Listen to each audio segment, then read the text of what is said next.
I would like to at this time go ahead and welcome Dror Avrahami, who's a threat intelligence architect with Palo. Dror has been so gracious to spend his time to actually put the presentation for us together. Really appreciate you being here, Dror. I've just gone ahead and passed presenter mode to you, so you should go with the next. And with that, Dror, I will go ahead and stop sharing and hand the presentation over to you. If anyone has any questions for Dror, please go ahead and submit them in the chat during the presentation. And as we get the chance to, we'll go ahead and ask them of Dror. Otherwise, we'll go ahead and sum them up all at the very end. So, Dror, all yours. Thank you. Can you see my? Is the presentation going? Is that okay? Yes, you are good. So hello everybody.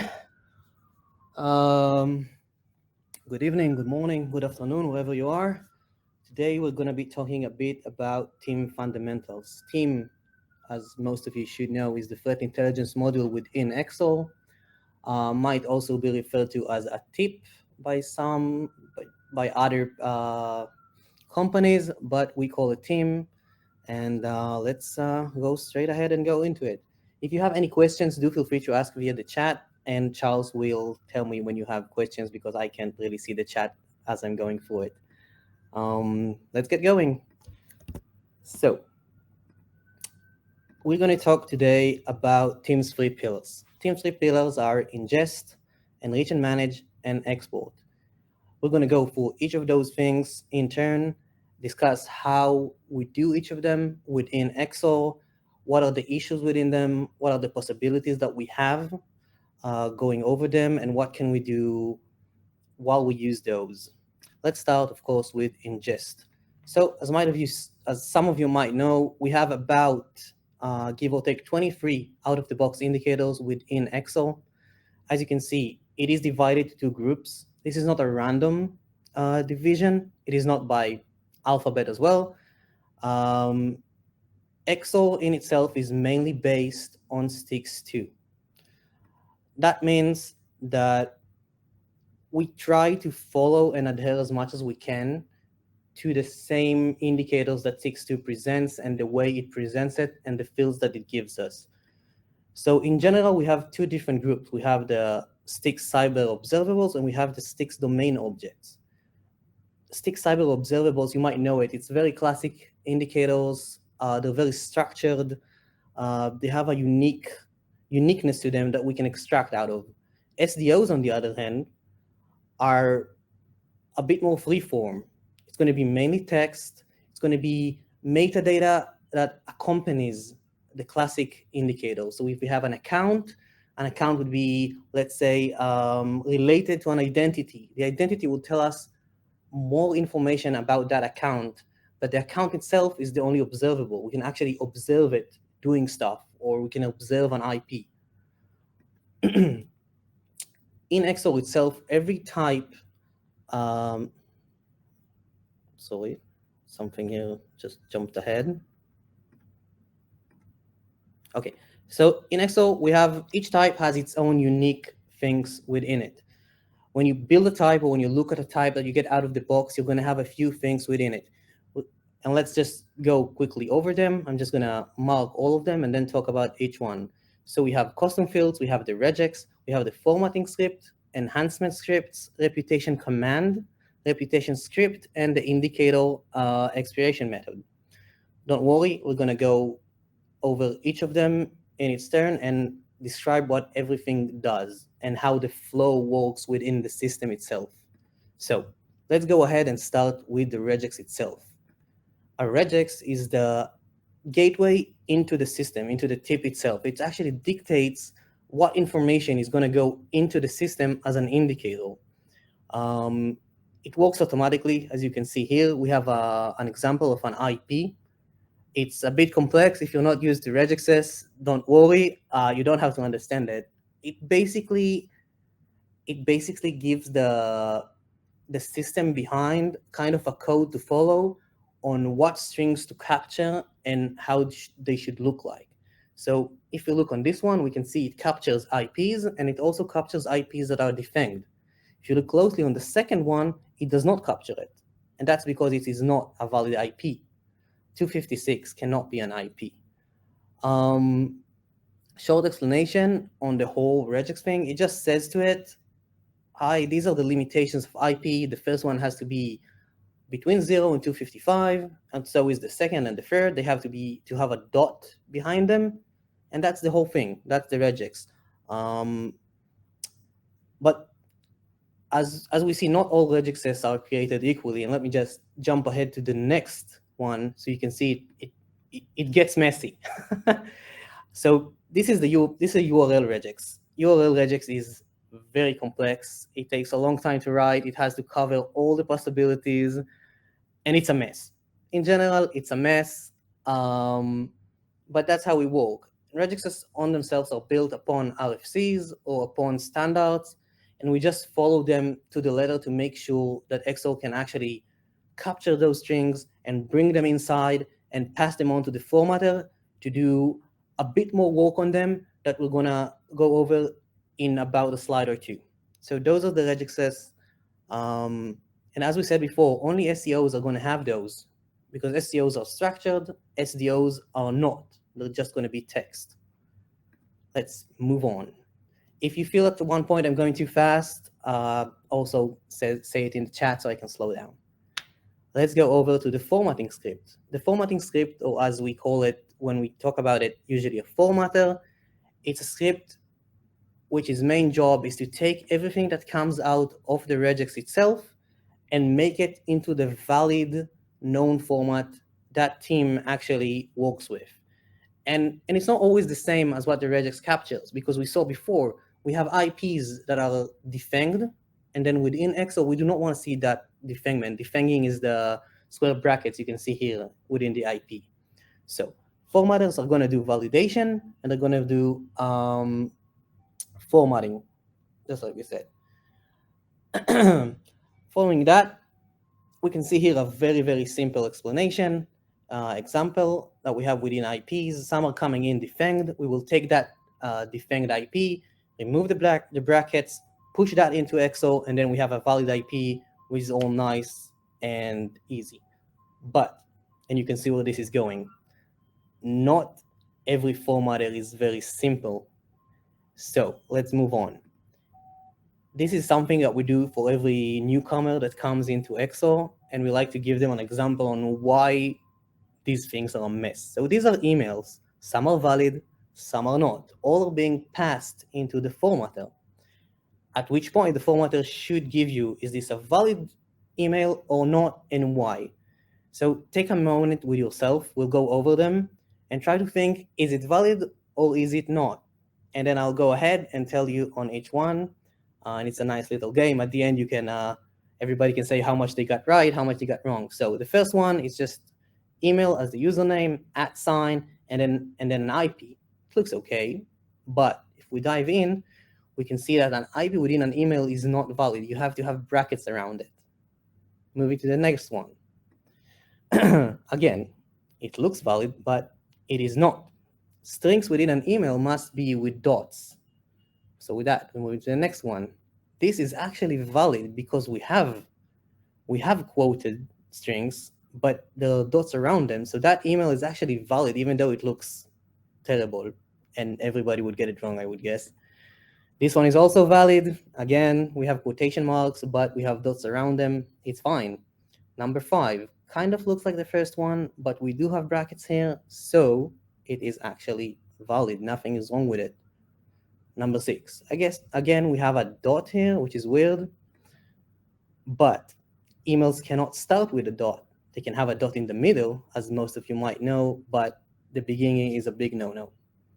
7, non-ASCII characters, no problem, that's fine. 8, again, underscore is fine, even though it looks weird. 9, brackets. If you know or not, normal brackets within an email are just comments. So this is valid, but the actual email here is going to be without the brackets. Then number 10, again, that's valid. The TLD is not required. And 11, emojis are okay within emails. So as you can see, formatting sometimes causes a mess. That's why we have formatter for each type on its own. And it's nice. So if you see something that you think is not formatted right, the issue might be with actually the formatter and not the regex itself. Let's move on. Enhancement scripts. So enhancement scripts are not actually part of the extraction flow. They work on their own. They're actually regular scripts. They do nothing different. The only difference within them is that you can actually call them within the within the graphic interface, which is nice, and you can have more than one.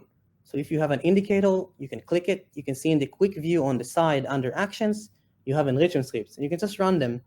And it's nice. It's easier for an analyst. It's much more available than actually typing a command in the CLI itself.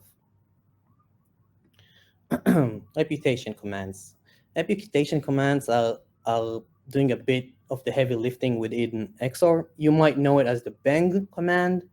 We usually use it as a bang IP, bang domain. It gives us additional data on the indicator itself. We also call it enrichment most of the time, and we are going to talk about enrichers in the second part of this presentation. Behind the scenes, what's happening is XSOAR would go over every integration within the system. It will look for that specific command. Let's say it's bang IP. It's going to check if that integration has a IP command, and then it will call it. It will collect all that data and bring it back and present it to you within the indicator itself under the verdict. Any script can be a reputation script if it's marked as one. And if you have a custom type within your system, you can actually create your own reputation command for it and run it. Let's say bang draw indicator, and then I can just run it as its own reputation command. Reputation script. So the reputation script, unlike reputation command, is different. It's a very unique script. It's the only script that actually works the way it works because it overwrites something we have in the system. Let's say we have an indicator, we ran bang IP on it, we got some verdicts coming in, and we got a malicious verdict. This script can go inside that verdict and actually change it. Why do we need it? We use it. A good example is CVEs. In CVEs, of course, they're malicious, they're vulnerabilities, so it doesn't really mean anything that they have a verdict, but they do have a score, and a score of 9 is bigger than a score of 7 or 4. So what we actually do is we tell the script, if we have a score of, let's say, 8 to 10, mark this one as malicious, so it would appear as red within XSOAR. So you have a good example here. You can see the icon next to CVE is actually red, but if we have a different one, let's say 4.7, so we mark it as suspicious to get the yellow color next to the CVE icon, it gives you a visual reference, which is easier to understand when you go for 100 CVEs. So that's the reputation script. And again, it's very unique. It's for very special edge cases, but it's good to know it's there and you can use it, especially in custom indicators that you have in your specific system. Expiration method. So each type that we have has its own expiration method. Expiration method, as the name suggests, is how much time that indicator is going to live within our team, within the system. And that's important because we need to remember that every time we see the indicator, the expiration grows. So if I have 2 weeks and I saw it today, it's going to be 2 weeks from now. But then again, if I saw it tomorrow, again, the 2 weeks would start from there. So here we have 2 options. We have time interval, in which we decide the time of the countdown, and we have never expire, which is, it's easy to understand. It never expires. There's nothing special there. But things like, let's say domains or URL, we would never expire them because there's no reason a bad domain would become good all of a sudden. It's not going to happen usually. So those are the 2 things. We do have some best practices for those. So let's say IPs are usually 3 weeks. And as I said, domains and URL never actually expire within the system. Let's talk a bit about mapping indicators as they come within enrichments and in the auto extraction.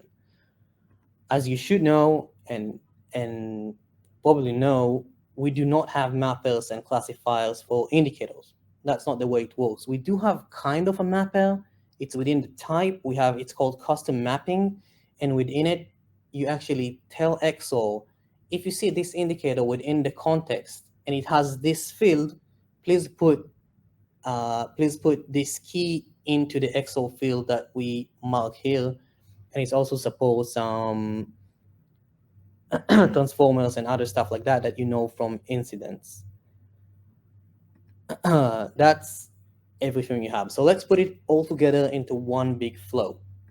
So we have the regex capturing the string, passing it on to the formatter. Then we have the formatter validating it, formatting it to correct XOR, how it expects it to see it.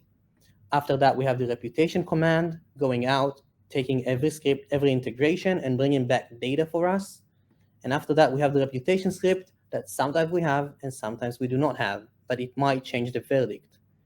As you remember, we have one more enhancement script, and they're outside because they are not part of the flow. An enhancement script would not run automatically. You have to manually engage it to actually run. Okay, so this is how we do auto extraction. Let's move on to the second method that we have, which is, of course, feeds. Feeds are very nice, as you all know. They take data from a certain point and they bring back the data without us actually having to deal with them. Mapping is done within the code. Formatting is done within the code, but it does not go through the formatter that we talked about before. And that's it, mainly. We have 3 different types of feeds.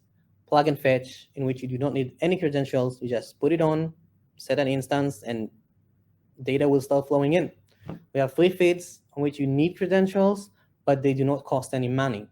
So you just sign up, you get a credential, you put it in XO in the instance, and then again, the feed would start grabbing data and bring it in. And of course, we have premium feeds to which you have to unfortunately pay, but they do bring in very good data that sometimes we do not get from free feeds. All the plug and fetch and free feeds are also available via the pack that's called free feeds. So you can just go into that pack, and within it, you can find everything that's free. It also has a tag. Plug and fetch is a different tag. Free feeds is another tag. So you can just find them very easily, set it up, and start going without actually paying anybody. Just start fetching data and going over it. Another type of feeds that we have, which are a bit different, is the generic feeds. The generic feeds are very powerful. You can use them for every feed that you don't have a specific integration for. So let's say we have a new source that we found. The data is on a taxi server. We just use the taxi feed. We go into it. Taxi is generic. We can grab it from there. Same thing with JSON, plaintext, CSV, and RSS. Sorry. I can't stress it enough. Those are the most powerful tools that you have within the feeds. Almost every feed you can fetch, if you don't have an integration, is going to fall into one of those categories, and you can actually pull it without having anything coded. No development is needed. So get familiar with those, see some examples, use other essays or something like that, and just remember they are there for you. You can also ask in the community or DFIR, and we can also help you with that. So this is not actually part of the ingestion, but it's kind of. An exclusion list is going to be something like, let's say, an allow list within XOR. Everything within it is not going to be captured. It's something that we have within XOR. Not everybody uses it, and it's a shame because it's going to be very good for your performance if you put, let's say, internal domains, internal IPs. So that way you're not going to capture them within the team, and down the line, you're not going to be trying to enrich them. So it also prevents data leaks that you might be leaking out to different companies with your internal IPs or internal domains. So make sure you know it's there. It's under the settings and advanced. There's an exclusion list. You can put in it single values, CIDRs, which are IP ranges, or actually a big regex. Just do remember regexes are dangerous. So make sure you put in the correct one so you won't block everything. If you see something that you think should get caught and it doesn't, like 90% of the time, it's somebody put the wrong thing in the exclusion list, and it gets excluded out of it. So let's take a bird's eye view on everything we talked about, every flow that we have to put indicators into the system. So we have manual. Manual does not have any validation. So no formatting, no validation, no mapping, and no exclusion list. So be careful when you manually install stuff into XSOAR. Feed, everything is code-based. It's going to be streamlined for you. You don't have to do anything. And the last one is, of course, extraction, on which we talked. Regex, formatter, mapping is done by type, and we have an exclusion list. And that's the end of the first pillar. So we're going to, if there are any questions about that, now is a good time. If not, I'll just go ahead and talk about enrich and manage. Yeah, you can go ahead and go on. We didn't get any. There was one question, but somebody else in the chat actually took care of it for us, so we're good to go. That's good. So let's talk about managing IOCs and enriching them. And IOCs is indicators. It's the same. I'm just going to say IOCs as it's a bit easier. So as we said, every indicator has an expiry date determined by its type or by the feed. The countdown is renewed every time we see it, and some of them never expires. SDO do not expire, but also URLs and some domains and things like that. You can also change expiry date manually. If you go into the indicator, press on it, and actually change the expiry date. If you want it to expire, you can just put a past date, and it's going to be expired. Let's talk about enrichers. We did touch enrichers before when we talked about the reputation command, but let's talk about it a bit more. Enrichers are what we use to get more data about an indicator. So let's say we do Bang IP, we have 15 integrations with that. Those are enrichers. They're going to go out, go to VirusTotal, go to CrowdStrike, go to Gray Noise, Threat Connect, things like that, and they're going to bring back data and scores. Each one of them is going to give a score and some data. You can run it manually via command, or it runs automatically when you extract an indicator. That's something you need to remember. If you do not want it to run automatically, you need to actually tell the type within it to not run that specific enrichment. As before, we have three types of those. We have plug and enrich. Again, no credentials needed. We have free enrichers, some credentials needed, but those are free. And premium enrichers, which everybody knows and loves, like VirusTotal, domain tools, things like that. And again, here you have a pack specifically for free enrichers, and we have tags for those. So use those, search them up. Some of them are very nice. Team Camry gives you a lot of data, and in masses for free and very fast. URL House, Abuse.ch, all of those gives you a lot of data, which you can get without paying anything. Just do read the conditions. They do sometimes apply there, so don't miss that. Let's move ahead. So we talked about every enricher giving us back a verdict. You can see those when you go into the indicator, and you can actually see a list of every integration that ran and gave back a verdict. The verdict are going to be either malicious, benign, unknown, and every enricher is going to have a reliability. The higher the reliability, the better. So we have two main rules when we talk about the verdict. More reliable is better than less reliable, of course, but we also have specific is better than unknown. So if we have two enrichers and one is have a high reliability and it brings back unknown, but a second one brings back, let's say, malicious, even though it has lower reliability, it is more specific. So the verdict would be malicious at the end and not unknown. That's something you should be aware of. Also, we have a cache. So if you run something twice, it's not going to just call it out and waste your API points. It's going to check if it just ran lately, and if it does, it's not going to run again. So feel safe. You can press it. It's fine. It's not going to drink your entire API points. Relationships. Relationships is something that was added not too long ago, I think about a year or something ago. It's a unique object within XSOAR.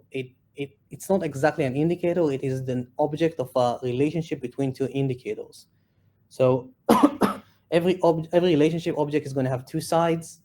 Those two sides are going to be indicators, and it's going to have the connection between them. And a good example is here. You can see a domain resolves on IP, and the IP is resolved from a domain. If we do get a relationship back and you do not have that indicator within the system, it's not going to be created. It's going to put a placeholder there, and it's going to be a string. Once you actually create the indicator, every relationship that it had is going to still be there. You can see it, and it's going to pop up when you actually create that indicator. So don't worry, no relationships are being deleted as you get them. They're just there in the background with placeholders. You can see them. Just the indicators themselves are not going to be created. That is because we thought not always people want every indicator to be created, so that's up to you. You can create that indicator manually as well. You can just press a small plus that you have next to it, and it's very easy and very nice. A bit about advanced things you can do within TIM. We're not going to dive into it here. There are other talks about this. I think Ben is talking about it a bit. You can do very advanced stuff within TIM. You just need to grab a few different sources and then go with it. A good example is the advanced hunting pack that we have. That's a proactive hunting, threat hunting. It uses 3 different packs. It gets data from them, and then you can actually go ahead and proactively hunt within your system using that data. And most of it is actually free. And if you have TIM, all of it is free because you also get the atoms from Unit 42, which is the actual one, the only one that is not actually plug and fetch. So go into the store, look over that pack, get familiar with it. It's a very advanced thing you can do within TIM. It's very nice. It's well built, and you can actually see here some examples of it, of an actual hunt that an analyst actually done. This is the dashboard. That's what you see when you start the hunt. And that's mainly it. There's a lot more to manage IOCs and enriching them and things like that we can dive into for a few days, but we're not going to do it today. If you have any question, please feel free. Charles, do we have anything before we go on to the last one? Nope, we are still good to go. Nice. So the last pillar, and then I'm gonna end, is of course the export. We call it export, but we know it's a bit more. It's exporting, it's sharing, it's giving out the data to people who are not within the security community via reports and things like that. So let's talk a bit about that. Sorry. These are all the ways that you have of exporting data from TIM. And let's just go over them one by one. The first one is, of course, manual. There is a manual button. You can just press it. We have a few options. You can do it either via CSV or a STIX format. It's going to be a STIX 2.1 format. If you don't know STIX, it's JSON. It's built upon JSON. It's very easy.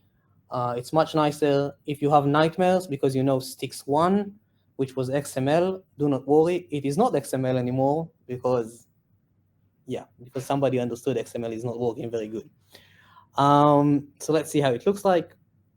You open the threat intel, you just pick a couple of indicators that you want to extract, and you can just press the key, and as you can see, everything is getting extracted. Something to remember, the fields extracted manually are going to be the fields that you actually see within the table. So if you need a specific field, please make sure it is within that table that you see on the bottom. If it's in the indicator but not in the table, it's not going to be extracted. So again, this is how it looks like. And let's move on. CSV, so it's going to be a simple CSV. This is how it's going to look like. You can see here again, if the field is not in the table, it's not going to be in the export. Moving on to taxi. Taxi or STIX. Taxi is just the other side of STIX. They were developed together. STIX is the framework in which we build the actual data of the indicator, which is JSON. Taxi is the server that allows that to actually get that data very easily. Every taxi server looks the same. It behaves the same. It gives the same answers. So once you've seen one, you've seen them all. Taxi has a discovery, After discovery, you get the API routes, and every API route can have different collections within it. Once you get to the collection that you want, you get the objects, and that's it. It sounds a bit complicated, but again, once you see one or two of those, it's always the same, and it's a very easy to understand way of getting indicators. It's a very easy way to read them, and that's it. So within XO, we have a taxi server, and we also have a taxi feed. Taxi server can be set as 2.1 or as 2.0, depends on what you need. If you don't know what's the difference, you probably need 2.1. It's easier, it has less restrictions. And again, it's out of the box, it's very easy. You just input a query into it, an XO query, and then the server is up and running and giving you back the data from that query. You can see here, this is how it looks like. We sent a query to the server, please give me the data that you have, and the server is answered with a JSON. These are the indicators, you can see that's the data. So this is very simple. You can use it to just put things into thread stream, let's say. But another thing you can do with the taxi server and XO is you can actually market to export all the fields that we have within XO team. And then on the other side, if you have a taxi feed, you can tell that taxi feed to actually ingest all those fields. So what actually happens is you get a almost perfect copy of those indicators. The only difference is going to be the time created, because it's going to give you the new time that you actually got them. But other than that, every aspect of that indicator is going to be exactly the same between those two instances. And it's very nice if you need to make a copy or make a backup for something, or you just have things that are like, let's say XO that is not connected and you need to get it going. So you can do that at the beginning and then disconnect it from the internet and run with that. It's a very nice method. Just know it exists. And let's move on. EDL. EDL is very simple. Very simple. It's an external dynamic list. You set it up. You give it a query of what to put, of what to extract. You can actually choose in what way, if it's a PAN-OS or if it's something else or just a CSV. And once you go into that path, you just get the list. So you can tell your firewall, go and get that list. And that's it, you got it. It's also nice for backup, but do keep in mind, it's a very simple list. It only has the indicator, nothing else is going out with it. It's a bit different between XO8 and XO6, but in XO8 it's a bit more built in, but both actually work and look the same at the end. Let's talk a little bit about reports. Threat intel reports or reports, it's a beta feature within XO. At the moment, it's manual only. You have to actually go in and fill everything within it. Some people actually built playbooks that do that for them, which is very nice, even using OpenAI and stuff like that, which is something that you should, I think they talked about it in XO, in DFIR and stuff like that. You can check it out. But again, reports, they support full markdown. You can output it to a PDF. It's not automatic, unfortunately, but it is still a valid way, and you can use it. This one is a good example of a report. You can see it has mostly text in it, but also some metadata built into it, some tags, the name, things like that. This one also has a table and some grid, and the next one has you can see it supports pictures and everything. It's full markdown that you can use and export into a PDF. And that's mainly it. I'm open for question. If anybody has some, feel free. Fantastic. Yeah, we did actually have one come in from Dustin. He's asking, is there any functionality within TIM as a news RSS feed aggregator? This would be similar to Feedly versus just incorporating IOCs from an RSS feed. Not as far as I know. We do have Feedly integration, which is very nice. They actually built it, they're partners.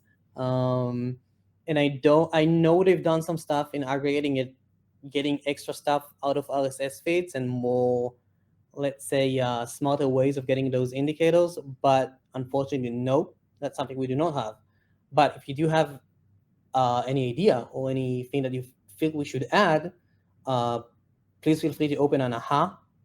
I go over those personally, and everything that we think is good or sounds good, like a good idea, we usually try to develop and go ahead with it. Fantastic. Dustin says thank you. So yeah, is there anyone who has any other questions coming up here? You got another question coming in. I'm not sure if you will cover this. Apparently not, since you're at the questions. But is there any functionality in TIM to block an IP from an EDL? That's from Daryl Saunders. I'm not sure I understand the question. Can you explain it a bit more, Daryl? What do you mean by block an IP from an EDL? Drop it before we put it in the EDL? Is that what you mean? Okay, we're waiting. Yes, Daryl responds. Okay. Yes. So, yeah, we do have some defenses on the EDL. If you go into the parameters, you can look at it. You can see we have some defenses. So let's say so for example, IP ranges, CIDRs, you can input a max size of a subnet, and anything above it is not going to be inputted within the EDL. But if you need specific IPs to not go in it, I'm not sure there is a way. I think you can actually not allow specific ranges as well via the parameters. But if it's not there, it's something that we can actually add pretty easily. And if there is a need for it, we'll be happy to add it. So just to sum it up, it should be there. And if it's not there, we can add it very easily, and we will be happy to do it. Fantastic. I'll just add to that. I'm sorry. I'll just add to that. Other than IPs, we also have other defenses. Like you cannot, if you mark it, you cannot insert entire TLDs into that. So if you do something like, let's say a joker.com, that would not work. It would just drop it. Cool. Yeah, Daryl says thank you. Nate Thompson is adding, not sure if this is what you are looking for, but we populate and publish an EDL from XSOAR that is configured in our Palo next-gen firewall policy for blocking. Yeah. So just a contribution from Nate there. Thank you very much. All right. Does anyone else have any other questions at this time? All right. Dror, just want to say thank you again very much for doing this. We really appreciate you taking the time to help us out. Being able to contribute this information has been very fascinating for me because I'm very, very new to XSOAR myself, and I know almost nothing about it. So this was a very nice introduction and fun for me to learn even the basics here. So thank you.